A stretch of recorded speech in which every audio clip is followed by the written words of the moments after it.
문제가 더 많았던 1월 주식시장도 이제 다 지나갔죠. 하지만 다가올 2월 증시도 만만치 않다고 하더라고요. 하지만 저희가 늘 함께할 것을 약속드리겠습니다. 안녕하세요. 종목상담 119 최혜린입니다. 오늘도 여러분들의 SOS 요청 기다리고 있을게요. 02-3153-2613번 전화이고요. 013-3366-0110번 돈이 들지 않고 무료 문자로서 상담 요청을 하실 수 있는 방법도 있습니다. 그리고 또 한 가지 sentv.co.kr 서울경제TV 홈페이지 방문 후 저희 프로그램 찾아오신 다음에 게시판에 글을 남겨주셔도 상담 신청은 이루어지니까 세 가지 방법 가운데 하나 편하신 쪽을 선택하시면 좋겠습니다. 하지만 이제 다 아시죠? 선착순으로 상담이 진행되고 있어요. 빨리 보내시면 그 순서대로 저희가 상담을 도와드리고 있는데 저희가 어제부터 너무 문자나 전화 쪽 폭주를 하는 바람에요. 6시 정확하게 방송이 시작되고 난 다음에 상담을 요청하신 순서대로 저희가 도와드리려 합니다. 이 부분 꼭 양해 좀 부탁드릴게요. 그러니까 5시 59분,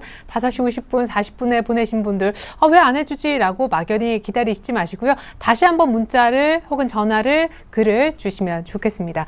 자, 목요일에 고민 해결사 두 분 소개를 해드릴 텐데요. 토러스 투자증권의 박준현 차장님 함께해 주시겠고요. 오늘 정말 특별 해결사를 모셔봤습니다. YG인베스트의 심기원 전문가도 함께해 주십니다. 안녕하세요. 안녕하세요. 네. 자, 우리 심기현 전문가님을 119에서 만나볼 수 있는 아주 특별한 시간이기도 합니다. 먼저 저의 오늘 시장에 관한 키워드부터 좀 나누어 보고자 하는데요. 1월 달 어찌됐건 결과적으로 코스피는 왕따 효과만 보았습니다. 그래서 이런 코스피가 2월에는 글로벌 증시와 함께 어디 좀 같이 갈 만한 친구를 좀 만들 수 있을지. 예, 지금 친구가 아무도 없어요. 혼자 저 멀리. 예. 네. 자, 심기현 전문가님은 먼저 오늘 시장 키워드부터 알려주시죠. 네, 제 키워드는 3개로 정리할 수가 있는데 전차군단과 52주 신고가 그리고 외국인으로 한번 잡아봤습니다. 전차군단 오늘장 장 막판에 약간 상승 반전에 성공하는 모습 보이면서 전차군단 두 업종 모두 상승세 보였지만은 사실 장중내 계속적으로 좀 엇갈린 행보 보였다는 측면에 있어서는 아직까지는 전차군단이 우리 시장을 이끌어주기에는 약간은 역부족이었다라고 정리해 드릴 수가 있겠고 52주 신고가 종목군들이 계속적으로 올라가고 있는 모습 보이고 있습니다. 그만큼 시장에서 현재 기댈 곳이 없다라는 거 확실하게 모멘텀과 실적이 개선되고 있는 종목 쪽으로 투자 심리가 쏠리고 있다라는 거 오늘장에서도 나타났고 외국인 수급 같은 경우에는 약간 엇갈린 패턴이 계속적으로 나타나고 있는 모습 보이고 있습니다. 거래소에는 팔고 코스닥 쪽에서는 사고 있는 이러한 행보가 앞으로 양시장의 방향성을 결정할 가능성이 있을 것으로 판단되고 있기 때문에 지금은 기관 장세이지만 앞으로 외국인 장세가 만약에 도래한다라고 한다면은 대형주보다는 중소형주 중심으로 약간 투자 심리가 살아날 수 있지 않을까라는 오늘장에 있어서 키포인트로 한번 잡았다라고 정리해 드릴 수가 있겠습니다. 예, 아니 그러면은 대형주 낙폭과대 대형주를 좀 사라라는 목소리도 있던데 단기 바닥을 좀 확인했다고 중소형주가 더 나올 수도 있는 거예요? 네, 외국인이 좀 덜 팔고는 있잖아요. 네, 저는 지금 시점 사실 대형주다 중소형주다 정답을 알려드릴 수는 없겠지만은 결론적으로 말씀드리면은 대형주는 약간은 박스권 상단의 가치 가능성이 상당히 높다라고 정리해 드릴 수가 있는 게 1990포인트까지 올라간다라고 하면은 계속적으로 2000포인트에 대한 부담감 작용할 수 있을 것으로 판단되고 있습니다. 따라서 지금 코스피 같은 경우에는 더 작은 그런 박스권에 갇혀 있다라고 정리해 드릴 수가 있겠고 개인적으로 만약에 좀 박스권이 좀 어느 정도 폭이 줄어든다라고 한다면 1975포인트가 박스권 상단이 될 수 있을 것으로 판단되고 있다라는 거 적극적인 매수 주체 기관에 대한 기대가 높아졌지만은 사실 오늘장까지는 약간 윈도우 드레싱 관련된 수급 개선에 대한 그러한 그 의미를 좀 둘 수밖에 없는 것이 사실이기 때문에 2월 달 들어서도 이러한 흐름이 계속적으로 나와줘야지만이 대형주 중심으로는 기대가 커질 수 있을 것으로 판단되고 있고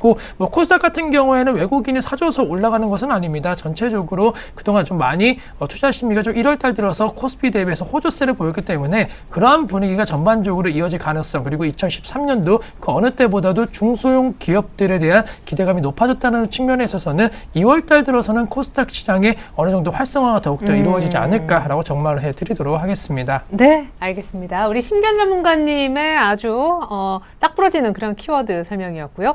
박준현 차장님께서는 또 어떤 얘기를 하실지 궁금합니다. 사실은 오늘 외국인도 외국인이지만 연기금도 꽤 많이 사준 날이기도 했는데요. 그렇습니다. 일단 오늘은 그 키워드를 자동차 그리고 중국 모멘텀 외국인 수급으로 좀 뽑아봤는데요. 맞아요. 모비스. 네. 일단은 환율 문제 때문에 그동안 자동차 상당히 약세를 보였고요. 근데 최근에 뭐 낙폭이 좀 과대하게 되니까 이제 기관들이 그 저가 매수들을 좀 나서주고는 있습니다. 희망 고문이라는 말이 최근에 좀 유행을 했었는데요. 예, 예. 지금 그 4분기에 그 자동차주들의 실적을 이렇게 들여다보면요. 네. 환율 부분 때문에 영업이익이 줄어든 부분도 있겠지만은 그동안에 그 쌓였던 재고를 그 처리하기 위해서 대개 이제 인센티브를 지급하거나 이런 부분에서도 상당히 많은 부분이 줄어들었습니다. 네. 이게 지금 그나마 유럽이라든지 뭐 북미에서 잘 하고 있었던 현대차가 지금 나왔던 퍼포먼스가 이런 수준이기 때문에 네. 향후에 유럽의 도전, 또 미국의 도전, 또 지금 이미 잘 나오고 있는 일본 같은 경우에는 좀 동남아 시장을 지금 거의 싹쓸이하다시피 하고 있거든요. 네. 결국은 이 지금 현재 자동차 과거에 이제 그 행태에 집착하고 계신 분들은 차화정이 다시 한번 나서서 있지 않을까 이런 어떤 기대를 하시는 것으로 보이는데요. 네. 제가 봤을 때는 당분간은 좀 힘들지 않겠는가라고 좀 생각하고 있고요. 차는 그래도 보수적으로. 그렇습니다. 지금 현재 IT 쪽도 좀 상당히 보수적으로 보고 있는데요. 네. 애플 쇼크 같은 경우에는 지금 삼성전자만이 그 예배가 될 수 없다라고 좀 개인적으로 생각하고 있고요. 그렇기 네. 때문에 당분간은 중국 모멘텀에 집중하자라고 말씀을 드리고 싶습니다. 실질적으로 그 중국 소비 관련주들이 오늘도 강한 모습들을 보여주고 있고요. 네. 또 특히 롯데 뭐 케미칼을 비롯해서 화학이라든지 뭐 산업재 이쪽이 지금 강하게 오히려 잘 버텨주고 있습니다. 맞아요. 이런 쪽으로 베팅을 하시는 쪽이 훨씬 더 수익률 제고에는 도움이 될 것이라고 생각이 들고요. 네. 외국인 수급이 오늘도 장중 내내 외국인들이 이제 선물을 눌러주는 그런 모습들을 보여줍니다. 결국은 뭐냐면은 외국인들의 수급 자체는 기본적으로 현물이 돌아서지 않는 이상은 제가 봤을 때는 그 기대하기가 좀 힘들다. 특히 2월 달이 좀 저는 가장 위험한 구간에 들어가 있다고 보고 있는데요. 왜요? 미국의 재정절벽 2라운드가 이제 시작이 되는 거죠. 네네. 지난 그 간밤에 미국 증시 잘 보시면은요, GDP가 마이너스 성장을 했다 이런 얘기가 나오는데 가장 큰 이유가 그 미국 정부의 그 국방비 지출의 예. 축소였습니다.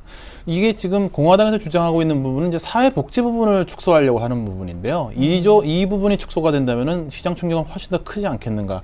그래서 결국은 재정절벽 2라운드가 무사히 넘어가는 체계적인 리스크가 어느 정도는 넘어가게 되는 2분기 이후를 노리시자. 결국은 무슨 말씀을 드리고 있냐면은 너무 빠르게 시장에 진입하시려고 하실 필요는 없다. 충분히 기다리시면은 저점을 줄 것이다. 저는 1분기 내에 1900이 깨지는 구간이 한번 나올 것으로 좀 예상을 하고 있기 때문에요. 네. 일단 시장 자체를 조금은 결국은 하반기를 보고 상반기에는 저점 매수에 집중하자 이렇게 정리하도록 하겠습니다. 네, 그래요. 1분기에서 한번 저점을 찍고 그 다음에 본격적인 강세장이 도래할 거다. 많은 분들이 예고를 해주셨지만 우리 박준현 차장님께서는 또 1분기 안에 1,900도 한번 깨질 수 있으니까 너무 주식 사는 거에 급하게 마음먹을 필요는 없겠다라고 얘기해 주셨습니다. 그럼에도 좀 볼만한 쪽은 중국 쪽이라는 팁도 주셨고요. 자, 이렇게 해서 내일장 처방 어느 정도 드린 것 같네요. 이제 하나하나 여러분들 종목 살펴드리도록 하겠습니다.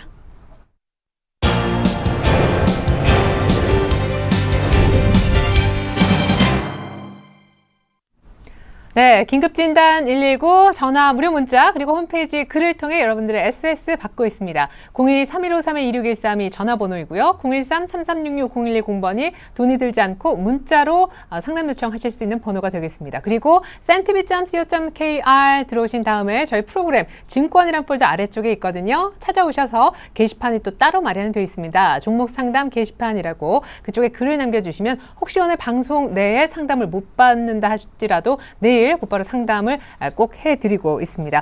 선착순으로 상담이 진행되고 있고요. 저희가 오늘 방송 시간이 58분 09초였었는데 58분 09초 이후부터 상담을 신청하신 순서대로 상담이 아마 진행이 될 것입니다. 자, 역시 첫 번째 전화부터 받아볼까요? 안녕하세요, 시청자님. 반갑습니다. 네, 안녕하세요. 반갑습니다. 네, 어떤 종목 도움 드릴까요? 네, 국제약품요. 네. 2,810원에 60%거든요.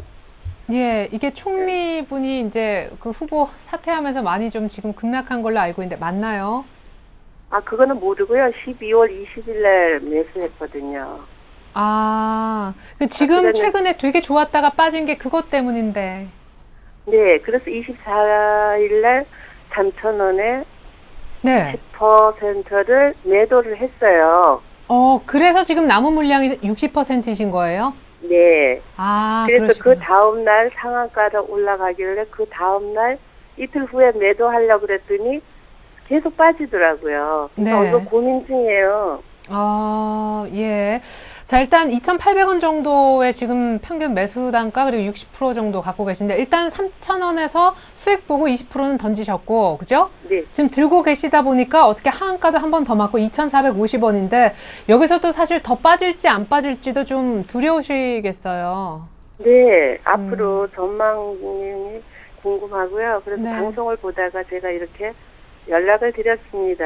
예, 알겠습니다. 제가 알기로는 이 국제약품이 뭐 합작 자회사가 있는데 그게 뭐 장애인, 이제 장애우들 휠체어를 만들고 그렇게 하면서 같이 이렇게 좀 복지 테마 이쪽으로 좀 엮였던 것 같긴 하거든요. 저는 뭐 잘 모릅니다만 지금부터 전문가 의견을 들어보도록 하겠습니다. 남은 60% 손실 중인데 추가 하락은 또 없을지. 네. 네, 안녕하십니까. 네, 네, 안녕하세요. 네, 우선은 국제약품 한번 수익 실현을 하시고 나머지 물량에 대해서는 지금 손실 구간이신데요. 아까 네네. 이제 잠시 얼핏 들었는데 이제 그 후보 관련된 부분에 있어서 산 건 아니시고 이제 약간 성장성이라든가 이러한 부분을 보시고 그냥 두 종목을 투자한 걸로 좀 알고 있습니다.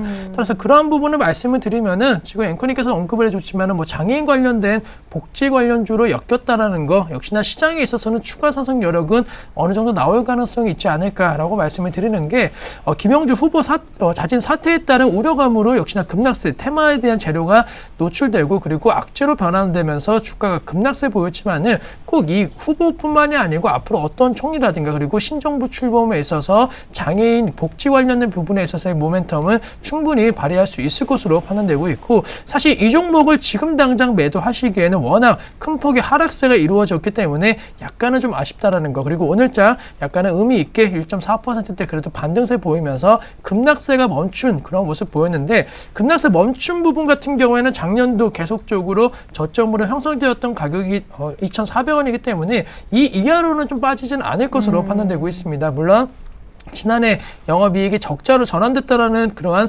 불안한 뉴스가 나왔지만은 뭐 주가 흐름에 있어서는 큰 영향을 받지 않았다는 측면을 고려했을 때는 제 개인적으로 워낙 급락했기 때문에 약간 두려움도 크시겠지만은 좀 반등을 노려보시는 것이 좋을 것으로 판단되고 있고 지금 비중이 상당히 좀 많으신 편이시기 때문에 무조건적으로 이 비중 그대로 오랫동안 들고 가자 이렇게 말씀드릴 수는 없고 비중적인 측면에 있어서는 약 2,650원 부분까지 올라왔을 때 그때 비중 줄이시는 전략이 필요할 수 있을 것으로 판단되고 있기 때문에 제 개인적으로 2,650원부터 약 2,850원대까지 분할 매도하시는 것이 어떠신가라고 말씀을 드리겠고 그 이후 역시나 작년도 제가 아까 2,400원대 확실하게 저점이 형성되었던 가격대라고 말씀을 드렸는데 2,800원은 역시나 지난해 하반기 계속적으로 고점으로 작용했던 가격대인 만큼 어떻게 본다는 건 박스권에 갇혀 있고 지금 가격대가 박스권 하단이기 때문에 박스권 상단까지 올라갈 때까지만 기다리신 다음에 올라갔을 땐 매도하시자라고 말씀드리면서 좀 분할 매도하시는 것이 어떠신가라고 정리해 드릴 수가 있겠습니다. 예. 자, 시청자님. 뭐 네네. 테마 이런 거 다 상관없어도 원래 지켜줬던 테마 빼고 가격이 2,450원이었는데 오늘 그 정도 가격은 일단 지키면서 더 많이 안 빠졌잖아요. 네네. 예, 그래서 일단 들고 가시는데 한 2,650원, 2,850원 요 정도 사이에서 2,700원 정도면 이제 슬슬 정리를 좀 해달라고 그렇게 말씀하시네요. 아, 네. 근데 이거 기간은 어느 정도 봐야 될까요? 예, 알겠습니다. 기간. 네, 기간 같은 경우에는 뭐 신정부가 출범하는 뭐 2월 중하순 정도라면 좀 어느 정도 좀 그 기대감 속에서 올라가지 않을까라고 정리해 드릴 수가 있겠고, 그 신정부가 아니더라도 이와 관련된 모텍이라든가 이러한 종목군들이 새로운 모멘텀이 나와준다라고 한다면 동반 급등도 좀 가능할 수 있을 것으로 판단되고 있기 때문에 제 개인적으로는 기간적인 측면은 그렇게 오래 걸리지는 않을 것으로 판단되고 있고 1분기 안에는 생각하셨던 가격대까지는 좀 올 수 있지 않을까라고 말씀을 드리면서 너무 길게 갖고 가자 이렇게 말씀드리는 것이 아니고 좀 모멘텀이 살아있는 그러한 테마이기 때문에 한 번쯤은 좀 짧게 그 짧은 기간 속에서 기대해 볼 수 있지 않을까라고 정리해 드릴 수가 있겠습니다. 네. 아유, 네. 그래요. 감사합니다. 네, 기간 참조하시고 지금 조금 홀딩하시고 올라오시면 분할 매도 부탁드릴게요. 고맙습니다. 네. 아유, 항상 감사합니다. 예, 너무 고맙습니다. 예쁘세요. 네. 예. 고맙습니다. 네. 아유, 화장 때문인데. 자, 이번에는요, 오택을 좀 잠깐 봤다가 가려고요. 오택이란 종목 역시 국제약품하고 떼려야 뗄 수 없죠. 장애인 관련 뭐 테마라면 테마이고, 그냥도 기업 자체는 나쁘지 않은데, 자, 오택 7,700원에 20%이신 분이 문의를 주셨습니다. 손절할까요? 어제도 조금 도와드렸던 것 같긴 한데, 또 박준영 차장님의 의견도 궁금하고, 때마침 또 분위기가 비슷해서 관련주라. 예, 일단은 오텍 같은 경우에 제가 지난주에 한번 상담을 해드렸던 기억이 나는데요. 그날은 상한가를 갔기 때문에 상당히 기분이 좋았는데요. 차트 잠깐 보시면요. 아침에 갭으로 상승한 다음에 이제 밀린 후에 지금 제자리로 다시 돌아왔습니다. 제가 그런 말씀을 드렸을 겁니다. 기대감으로 올라간 주가라고 하는 것은 항상 자기의 펀더멘털을 찾아서 내려올 수 있기 때문에 항상 추격 매수를 조심하십시오. 이렇게 말씀을 드린 바가 있었는데요. 지금 제자리가 왔기 때문에 기본적으로는 다시 한번 리바운딩이 가능한 구간이긴 합니다. 지금 현재는 이 이틀간 일단 저점을 좀 지켜주는 모습이기 때문에요. 다시 리바운딩을 해서 7,000원 가까이 온다면 일단은 매도 후에 다시 접근하시는 게 어떨까라고 생각이 드는데, 왜냐면은 지금 현재 이 오텍이 움직이는 이 구간 자체는 일단 재료에 의해서 움직인 이제 기대감이라는 구간이지 이게 펀더멘탈의 개선에 따라서 이제 움직이는 건 아니거든요. 특히나 이때 이제 상한가를 갔던 구간이 김용준 국무총리가 이제 내정된 그 재료를 가지고 올라갔던 것인데요. 지금 자진 사퇴라는 굉장히 큰 악재가 지금 나와 있는 상황입니다. 그렇기 때문에 상당 부분 좀 괴롭힐 가능성이 있습니다. 그러니까 일단은 리바운딩 7,000원대까지, 그러니까 지금 고점과 저점의 중간 부분까지 리바운딩이 된다면은 일단은 비중을 줄인 다음에 그 다음에 생각하시 보시는 게 훨씬 더 나은 전략일 것 같습니다. 네, 감사합니다. 오텍 7,700원에 20%이신 분 손절해야 될까요? 라고 하셨는데 지금 6,300원이잖아요. 손절하지 마시고 지금 이제 많이 오르고 지금 많이 빠진 그 사이쯤, 중간쯤 되는 7,000원 정도에서 어떻게 흐름을 보이는지 일단은 지켜보자라고 하셨습니다. 7,000원 올라오는 일을 먼저 좀 기다리시면 좋을 것 같네요. 자, 급하게 또 오텍 같이 좀 살펴드렸습니다. 자, 계속해서 전화 이어서 받아보죠. 안녕하세요, 시청자님. 네, 시청자님 연결되셨습니다. 반갑습니다. 예, 안녕하세요. 예, 수고하십니다. 어떤 종목 살펴드릴까요? 예, 동량기전 좀 알아보려고요. 네, 매수가하고 비중 좀 알려주시겠어요? 예, 저 11,100원에 매수하고요. 네. 한 50% 됩니다. 예, 한 50%시죠? 그러면 언제 사셨어요? 오늘 종가하고 뭐 별로 차이가 안 나는 가격인데 그렇게 매수가가. 움직이질 않고 계속 다른 건 올라가는데 오르지도 않고 샀나 그 모양이네. 아니, 그럼 며칠 전에 사신 거예요? 예. 아, 예. 근데 좀 조용해서 이게 답답하게 왜 안 가나 하시는군요. 예, 지인이 좋다고 그래가지고 LG 디스플레이하고 두 가지를 샀는데 예. LG 디스플레이는 많이 오르는데 이건 어째 조용하네요. 근데 같은 지인이신가 봐요. 예. 그래도 뭐 하나는 가네요. 그러게요. 예. 자, 근데 동양기전이 제가 이제 차트를 열어보니까 11월 중순에 굉장히 빠졌었던 가격 대비 굉장히 가파르게 한 30%는 올라있거든요. 그래서 좀 쉬는 게 아닌가 싶긴 한데 모르겠습니다. 저는 이제 왕초보 전문가도 아니니까 전문가의 의견 한번 들어볼게요. 신경 전문가님, 고맙습니다. 왜 이렇게 탄력이 좀 떨어지는 건지. 네, 알겠습니다. 설명해 드리도록 하겠고, 안녕하십니까? 예, 안녕하세요. 수고하십니다. 네, 감사합니다. 우선은 네. 동양기전 설명을 해드리겠는데, 예. 사실 이 종목 지인분께서 추천을 하셨는데 좋은 종목이다라고 말씀을 하셨는데 어느 정도 그 부분은 동감을 한다라고 좀 정리해 드릴 수가 있겠습니다. 예. 동양기전 같은 경우는 자동차 부품 업종과 좀 연관성이 있기 때문에 업황이 지금 안 좋은 것이 아니냐라고 생각하실 수는 있겠지만은 자동차 부품뿐만이 아니고 굴삭기 관련된 여러 가지 공작기계라든가 전장 부품 이러한 부분까지도 영위를 하고 있기 때문에 사실 자동차 부품 업종이라고 보기는 상당히 좀 힘을 붙일 것으로 판단되고 있고, 실적적인 측면도 영업이익이 개선되고 있다라는 측면에 있어서는 다른 그 자동차 부품주들과는 완전히 좀 상반되는 모습 보이고 있다라는 거. 그리고 중국 관련된 수혜 종목으로 이 종목이 좀 떠오르고 있는데 지금 중국에서 아시겠지만 이제 도시화가 한창 진행이 되고 있습니다. 그 넓은 대륙을 계속적으로 황무지를 지금 도시로 많이 바꾸는 작업이 이루어지고 있고, 그러한 부분에 있어서 동양기전 같은 종목군들 역시나 수혜 기대감은 충분히 작용할 수 있을 것으로 판단되고 있기 때문에 기대감 충분히 가져보자라고 정리해 드릴 수가 있겠고, 두산 인프라코어는 사실 잘 못 가고 있습니다. 아무래도 지금 시점 두산 인프라코어 같은 경우에는 점유율이 하락하고 있다라는 그런 우려감 속에서 많이 하락하고 있지만은 좀 비슷한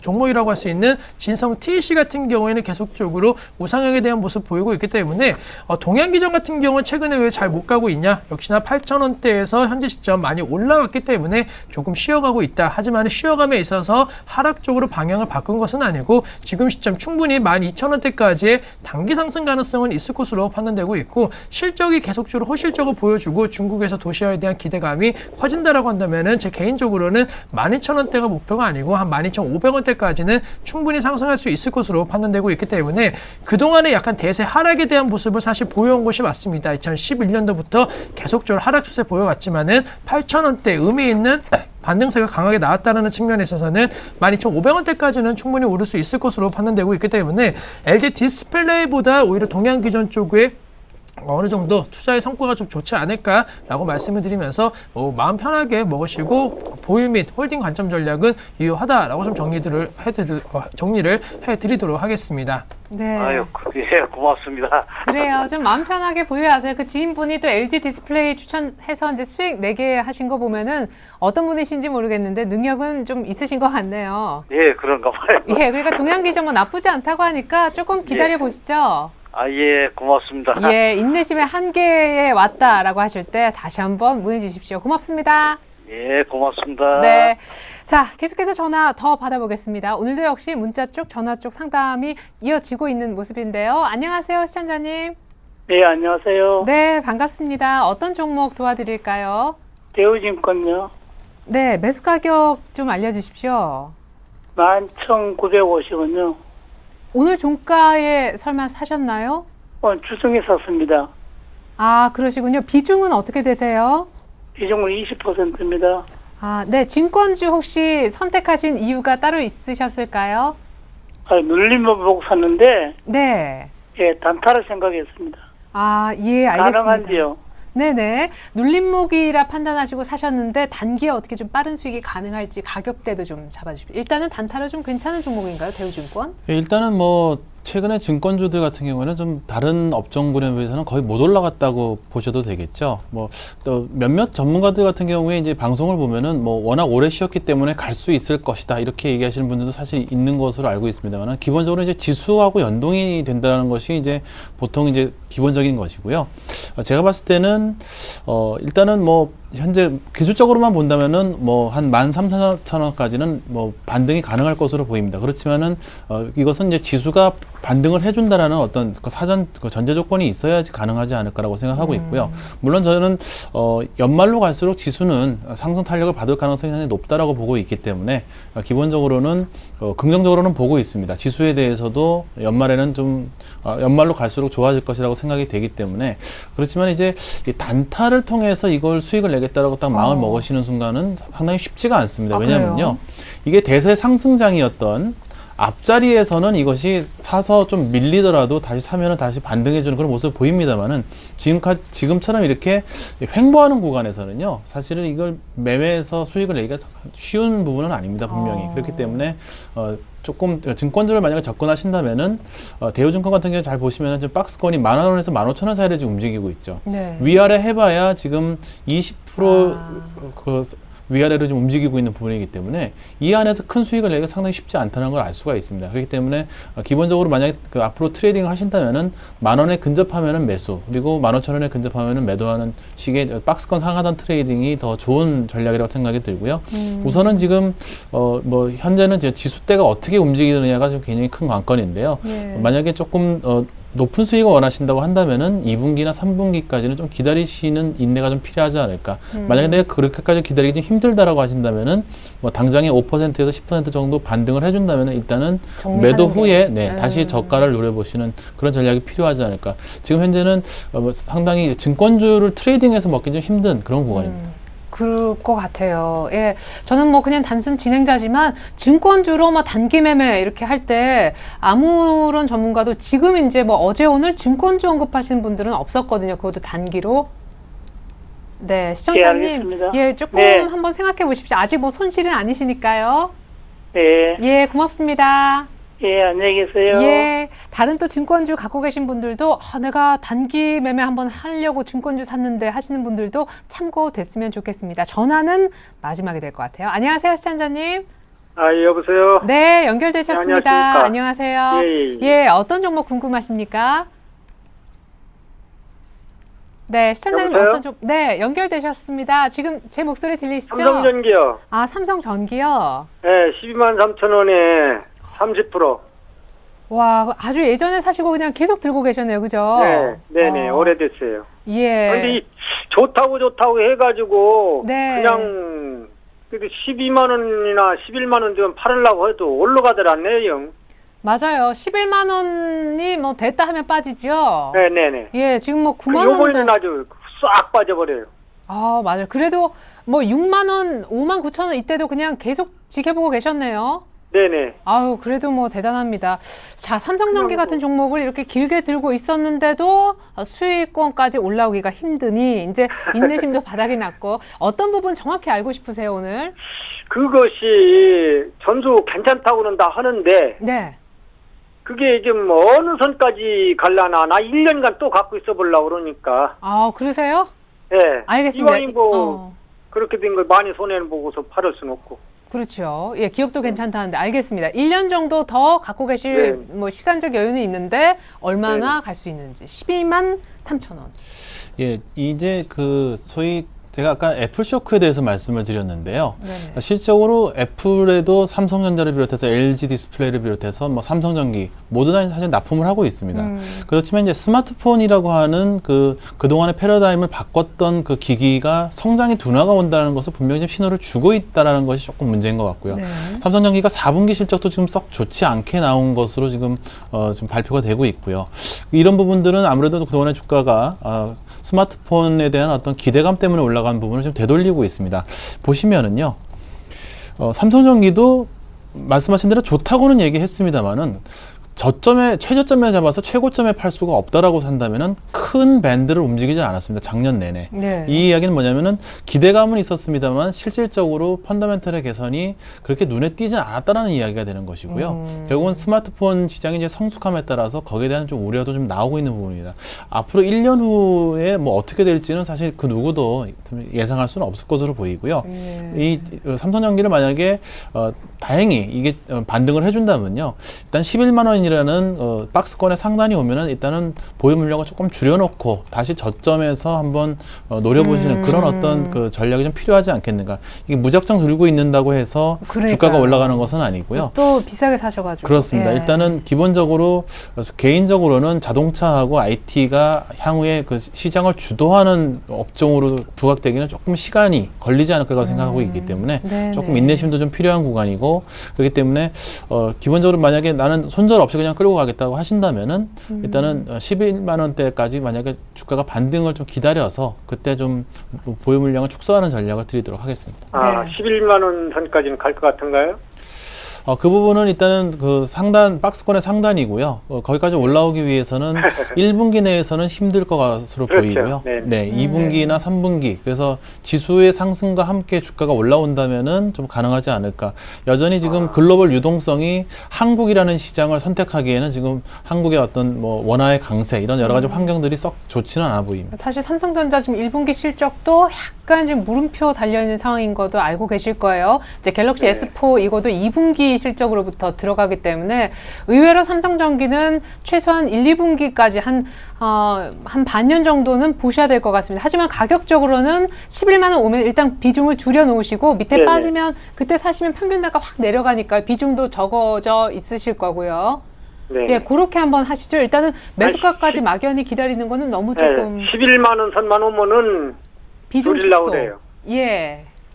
그래요. 근데 그게 한 6개월 더 기다려 보야죠. 뭐. 예, 그래도 지금은 또 뭐 8년이 너무 아까우니까요. 예. 아유, 얼마 전에 11만 원대. 뭐. 네. 그래요. 11만 원 여러 번 오긴 했었는데 그때 좀 문의 주시지. 아깝네요, 좀. 회사가 망하는 회사는 아니겠죠, 뭐. 아우, 그럼요. 예, 그래요. 일단 그렇게 한번 대응 부탁드릴게요. 네. 잘 알았습니다. 네, 고맙습니다. 네, 수고하세요. 예. 네. 자, 이번에는 문자로 한번 가보겠습니다. 에스텍스 페노션으로 출발해보죠. 이분은요, 5,660원에 20%라고 보내주셨는데, 오늘 7% 급락을 해서 5,670원. 이분의 거의 매수가까지 왔습니다. 글쎄, 오늘 사셨는지는 잘 모르겠어요. 근데 어쨌거나 매각, 이제 매물로 나와 있는데, 최근 급등했다가 오늘 또 갑자기 급락을 했습니다. 그 에스텍스 페노션 같은 경우에는 네. 역시나 말씀해 주셨던 대로 매각에 따른 이슈로 급등과 지금 급락이 나오고 있기 때문에 사실 펀더멘탈 아니고 약간은 지금 이슈적으로 움직이고 있다라고 정리해 드릴 수가 있겠고 네. 해운업종 전반적으로 BDI 지수라든가 이러한 부분이 아직 크게 개선된 것은 아닙니다. 다만 중국에서 춘절 이전에 물동량이 어느 정도 늘어날 수 있다는 측면 그리고 다른 해운업체를 비롯해 갖고 최근에 해운업계 가격 인상에 따라 갖고 이 춘절 이전에 어느 정도 수익성이 개선되는 것이 아니냐는 기대감 속에서 주가가 많이 급등을 했고 에스텍스 페노션은 그러한 흐름 속에서 약간은 테마적인 그런 모멘텀까지 겹쳐져서 주가 흐름 2,700원대 저점 형성 이후에 5,600원대까지 6,000원대 언저리까지 올라갔다는 측면 약간은 결론적으로는 부담스럽다라고 정리해 드릴 수가 있겠고 매각에 대한 기대가 높아질 수는 있겠지만 아직까지 경제적인 상황에 있어서 쉽게 매각 절차가 이루어지지는 못할 것으로 판단되고 있습니다. 따라서 주가가 과도하게 상승했다는 측면을 고려했을 때는 약간 비중 줄이시는 전략이 필요할 수 있을 것으로 판단되고 있기 때문에 아직까지 글로벌 경기가 완연하게 좀 회복세를 보이고 있다는 측면은 이 해운업종에서는 찾아볼 수 없을 것으로 판단되고 있다는 거 비중 줄이신 다음에 다른 업종과 종목적으로 갈아타시는 전략 말씀을 드리면서 어느 정도는 손절이라든가 그리고 매도 관점 대응 전략도 필요한 그런 종목이다라고 정리해 드릴 수가 있겠습니다. 네, 아직은 뭐 괜찮으니까요. 종목 교체 쪽으로 한번 생각을 해보십시오. 일단 M&A 기대감 때문에 이 정도로 올라왔다면은 여기서 진짜 뭐 성사 되면 또 어떻게 될지 아직 모르거든요. 이렇게 큰 M&A 건에 들어가셨어요. 일단 다시 한번 좀 생각을 해보십시오. 주식 비중 축소 내지 종목 교체 사인 드렸습니다. 페노션에 대해서요. 자, 이왕 분위기가 이렇게 된 거 또 해운주 한번 묶어 가보죠. 시간 순서도 그런 것 같습니다. 현대상선 이분은 매수가하고 비중을 다 안 주셨는데 다만 손실이 크다고만 하셨습니다. 근데 아마 언제 사셨더라도 아마 손실이실 것 같은 게 오늘 2만 원 부근까지 내려오면서 오늘 같은 날 또 한 번의 신저가를 찍었거든요. 이분 상담 조금 도와드리고 싶고요. 한진해운은 13,800원에 30% 역시 이제 목표가 손절가 궁금하다라고 하셨는데 오늘 6% 내리고 말았습니다. 뭐 이 종목은 또 실적도 공개가 됐죠. 현대상선부터 한번. 예, 현대상은 좀 최근에 말이 많았죠. 뭐 사실 증자도 했고요. 네, 사실 그 해운 업황이 좋지가 않습니다. 그렇기 때문에 좀 개인적으로는 해운주 쪽으로는 좀 접근을 보수적으로 하셨으면 좋겠고요. 일단 현대상선 같은 경우에는 지금 증자 물량이 이제 들어오고 난 이후에 어떻게 움직일지는 사실 조금 지켜봐야 될 것으로 보입니다. 17,000원대인데요. 지금 증자 물량 자체가요. 그렇다면은 그 물량이 좀 해소되는 시간적인 것이 좀 필요할 것으로 보이고요. 만약에 그것이 해소된 다음에 이제 어디까지 올라가느냐는 결국은 글로벌 경기에 달려 있다라고 생각이 듭니다. 그렇기 때문에 지금 현재 조금 보수적으로 접근하시는 쪽이 좋은 것 같고요. 기존에 좀 크게 물려 있다. 나는 현대상선 절대로 팔지 않을 거다라고 생각하시면은 조금 이제 반등을 기다려 보시는 한 23,000원에서 25,000원 요때 구간이 지금 굉장히 매물벽이 좀 두터운 구간이죠. 거래량이 많이 터진 구간이기 때문에 네. 요 구간까지의 반등을 노려보시고 다시 한번 좀 상담을 요청해 주셨으면 좋겠습니다. 지금 현재로서는 조금 주가의 향후의 움직임을 정확하게 예측하기 좀 힘든 그런 구간이고요. 예. 한진해운을 한번 보도록 하겠습니다. 한진해운 같은 경우에 지금 9,300원 저점을 찍고 반등을 했습니다. 이것이 이제 운임 인상이라는 부분이 상당히 그 기대감으로 좀 작용한 부분인데요. 네네. 4분기 실적이 좀 상당히 안 좋게 나온 것으로 예상이 되기 때문에 오늘 주가가 거의 6% 정도 빠졌습니다. 이 결국은 지금 이 컨테이너 쪽은 아직까지는 제가 봤을 때는 뭐 적극적으로 들어가기 좀 힘든 구간이라고 네. 생각이 듭니다. 왜냐면은 지금 2분기 이후에도 유럽의 그 해운 선사들이 그 컨테이너 선을 좀 늘리려는 계획들을 다 가지고 있고요. 그것도 네. 굉장히 굉장히 큰 배들을 다 지금 출시하려고 좀 예상을 또 하고 있기 때문에 네. 그렇다면은 공급이 아직까지는 수요를 압도하는 상황이기 때문에요. 지금 한진해운이 세게 가기 좀 힘들다. 결국은 반등 시에 일단은 매도를 한 후에 다시 한번 저점을 노려보는 그런 전략이 필요할 것으로 보이고 일단은 봤을 때는 10,000원 초반까지 밀리면 한번 신규 매수로 들어가 보시는 그런 부분이 좀 필요할 것으로 보이고요. 14,000원대까지 반등하면 매도하는 아직까지는 그 접근이 그렇게 용이하지는 않다. 글로벌 경기가 확실히 살아나는 신호가 나올 때까지는 좀 네. 보수적으로 접근하시길 바랍니다. 예. 자, 이렇게 해서 일단 한진해운의 경우에는 10,000원과 14,000원 손절 가격과 목표 가격 드렸고요. 현대상선은 한 23,000원까지 일단 반등 정도를 기다려봄직은 한데 그 이상이 조금 어려울 수 있다라는 답변 드렸습니다. 이왕 뭐 문자나 전화 주실 거는 뭐 매수가 비중 최대한 자세한 정보 주시면 가장 도움을 드리는데 용이하겠습니다. 자, 이번엔 디스플레이텍 가보죠. 손절할까요? 라고 하셨는데 벌써 제 마음이 쿵 내려왔네요.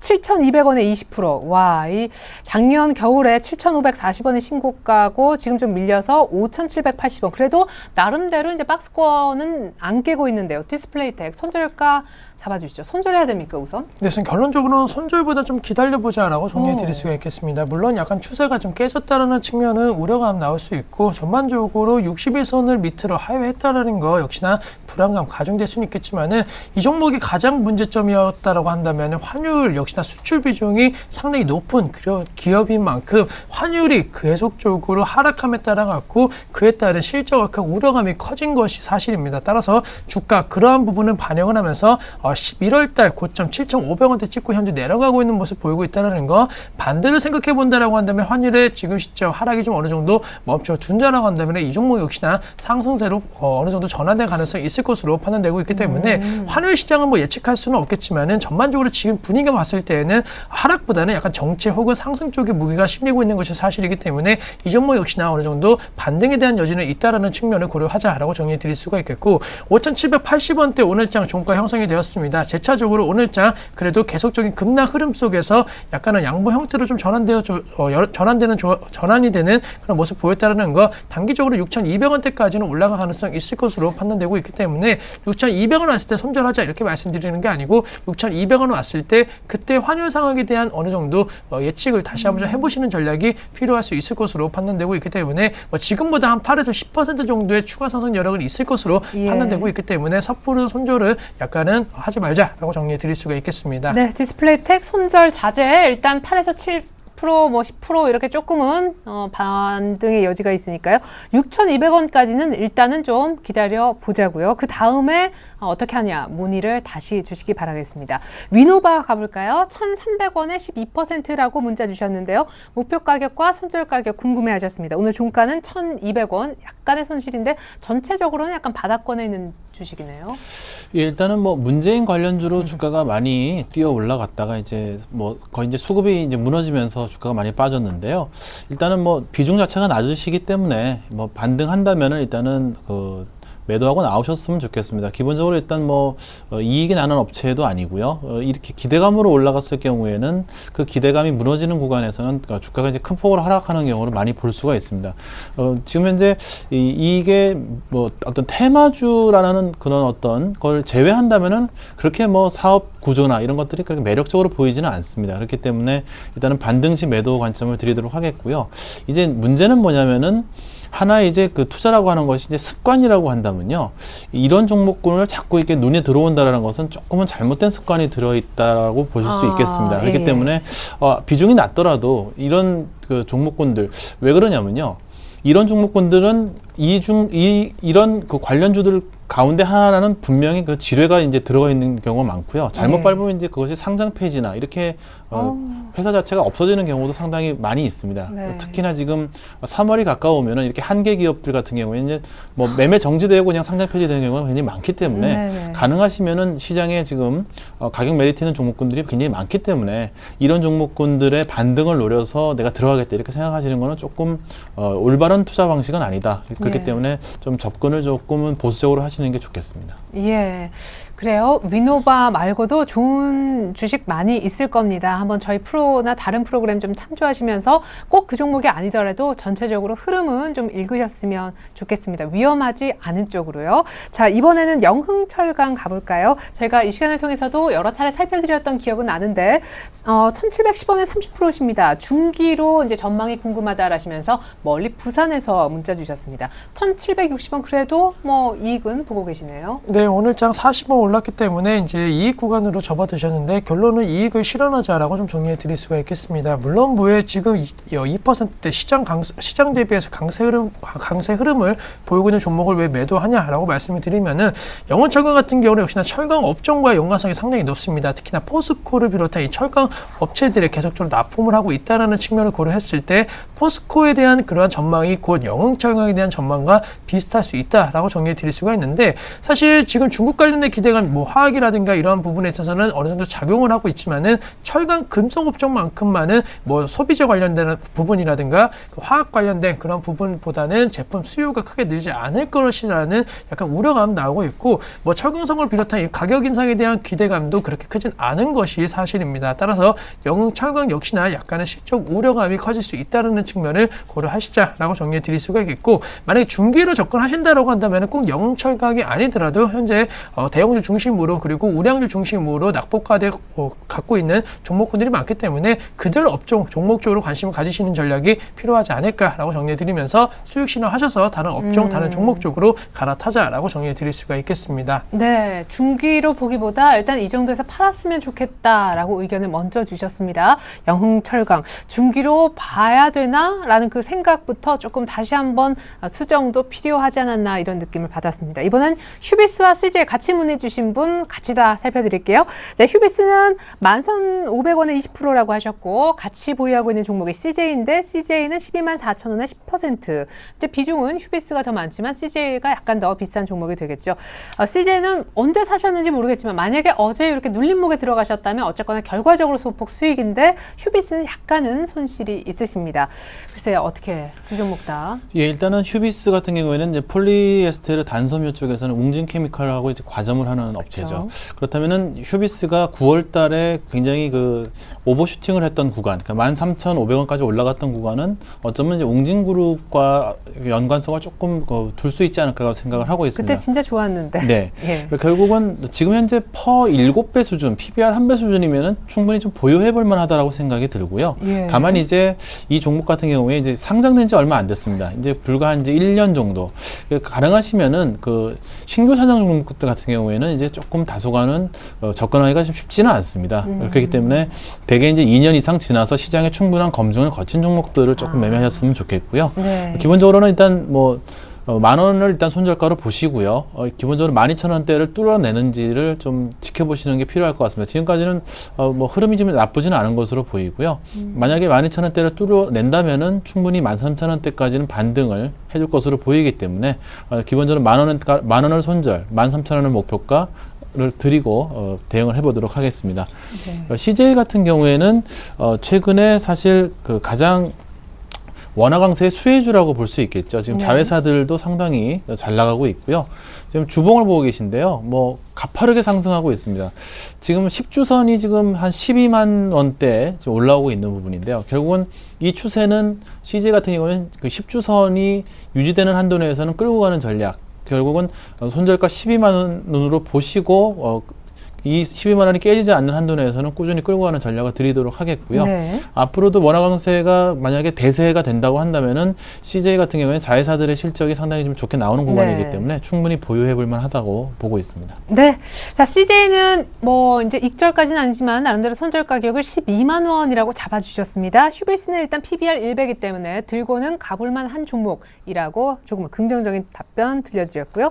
자, CJ 얘기 나왔는데 뭐 시간 순서도 참 묘하게 CJ ENM이 그 다음입니다. CJ ENM 35,000원에 70% 전망이 궁금하다라고 하셨는데 언제 어떻게 사셨는지 모르겠는데 지금 거의 최고점, 엊그제 가격인가요? 최고점에 70%나 들고 계세요. 네, 우선은 뭐 CJ ENM 같은 경우 결론적으로는 지금 시점 고점은 더욱더 높아질 수밖에 없다라고 정리해 드릴 수가 있는 게 우려감도 있습니다. 아무래도 뭐 모바일 게임이라든가 이 게임 관련된 부분은 분명히 악재성 재료가 많은 것이 사실이지만은 CJ ENM 같은 경우에는 컨텐츠, 특히나 영화 관련된 부분에 있어서는 분명히 호재성 재료가 작용할 수 있다라는 거, 작년도뿐만이 아니고 올해 역시나 영화 산업에 있어서의 흥행은 계속적으로 이루어질 가능성 높을 것으로 판단되고 있고 국내 최대 그러한 배급사가 CJ만큼 CJ E&M 역시나 그런 부분에 있어서는 기대감 충분히 작용할 수 있을 것으로 판단되고 있습니다. 또한 오늘 개봉한 역시나 영화 베를린에 대한 상반기 최고 히트작에 대한 기대감이 가장 높다라는 거 그리고 평점이라든가 그러한 부분에 있어서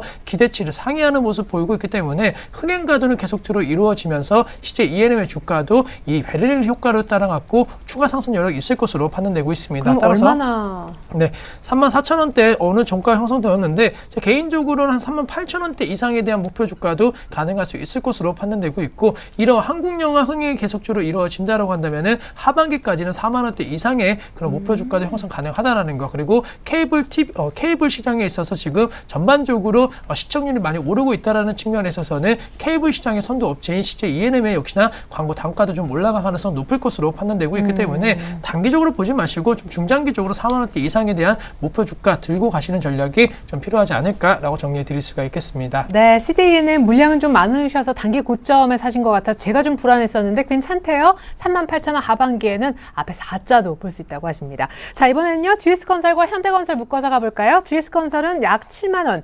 69,000원에 2분도 70%시네. 예, 매수가 언제 올까요? 그러나 현재 가격은 55,000원대 중후반이죠.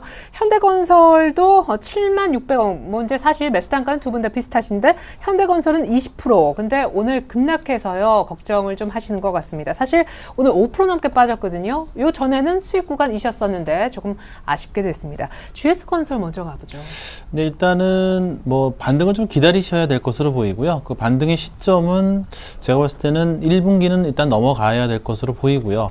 하반기로 갈수록 만약에 수준 모멘텀이 살아난다면은 매수가까지는 반등해 줄 수 있지 않을까. 일단은 1분기, 2분기는 크게 기대를 안 하시는 쪽으로 말씀을 드리고 싶습니다. 건설업종 전반적으로 실적이 별로 좋지 않을 것으로. 그래도 뭐 세종부, 수혜주 뭐. 네, 뭐 기본적으로 그 건설업종 같은 경우에는 과거에 받았던 어떤 저가 수주가 이제 본격적으로 매출에 반영되고 있는 그런 시점입니다. 그렇기 때문에 실적이 안 좋게 나오고요. 결국은 무슨 이야기를 좀 드리고 있냐면은 올라간다고 따라가면은 또 먹을 수가 없는 거죠. 예, 미리 사지 않으면. 네, 올라가서 따라잡으면은 밀어버리고, 따라잡으면 밀어버리고, 또 밀리나 싶어서 손절하면은 다시 반등하는 굉장히 좀 머리 아픈 그런 어떤 구간들이 계속 지속이 되는데요. 그것이 사실 최근에 자동차 업종도 마찬가지입니다. 올라가나 싶어서 따라잡으면 밀어버리거든요. 또 개파락하면은 강하게 반등을 해줍니다. 그래서 따라 들어가면 다시 밀어버리는 이런 구간은 결국은 실적이 받쳐주지 않는데 시장에서 아직 컨센서스가 형성이 안 된 거죠. 안 좋은 것 같은데 크게 나쁠 것도 없는 것처럼 자꾸 느껴지게 되거든요. 그렇기 때문에 현대건설이나 GS건설 모두 제가 봤을 때는 1분기나 2분기쯤에서 저점을 줬을 때 매수를 해서 하반기까지 끌고 가는 전략이 맞는 것으로 보이고요. 만약에 조금 물려 계시다면은 조금은 글로벌 경기가 돌아서서 그것이 실질적으로 반영이 되는 2분기 이후를 노리시는 게 좋겠습니다. 예, 건설주 통합적으로 좀 설명을 드렸어요. 전체 시장하고도 맞물리는 얘기니까요. 자, 이번엔 BH 가볼까요? 11,400원에 40% 오늘 샀다고 하셨습니다. 오늘 3%가량 올라서 11,600원. 일단 오늘까지는 잘 사신 것도 같은데요. 네, 결론적으로 뭐 플래스컴 비롯한 BH 잘 사셨다라고 정리해 드릴 수가 있겠고 BH 흐름과 플래스컴 역시나 같은 FP12 관련된 그런 종목인 만큼 같이 움직일 가능성이 상당히 높을 것으로 판단되고 있습니다. 인터플렉스는 상당히 좀 부진한 흐름 보이고 있지만 이 두 종목 다 꾸준하게 올라갔다가 최근 들어서 좀 급락세 보였기 때문에 전체적으로 BH든 플래스컴이든 재차적인 반등 강도는 나와줄 수 있을 것으로 판단되고 있고 단기 저점에서 잘 매수하셨기 때문에 이 종목 목표 주가에 있어서는 12,500원대까지 충분히 다시 한번 재차적인 반등 시도를 할 수 있다는 거 2월 중하수 정도까지는 충분히 올라올 수 있을 것으로 판단되고 있기 때문에 좀 더 수익을 내신 자라고 말씀을 드리면서 목표가 12,500원 제시를 해드리도록 하겠습니다. 네. 자, 이번에는요, 오늘 이슈가 됐었던 종목입니다. 결과적으로는 빠진 종목인데, KG 모빌리언스 한번 가볼까요? KG 모빌리언스 14,600원에 50%나 쓸 수 있는 현금의 반을 이 종목 사는데 쓰셨다라는 얘기로 이해를 했습니다. 어제 샀다고 하셨는데, 어제도 하필 또 약간 고점에서 사셨고, 어제도 사실 종가로 밀렸고, 오늘은 웅진 교육업체 뭐 인수 얘기 나오면서 뭐 5%? 6% 이렇게 밀렸는데요. 이번 이틀 만에 갑자기 이제 손실이 꽤 크게 됐어요. 일단 간단히 전략을 말씀드리면요. 13,000원이 무너지면 일단은 비중을 줄여주셨으면 좋겠고요.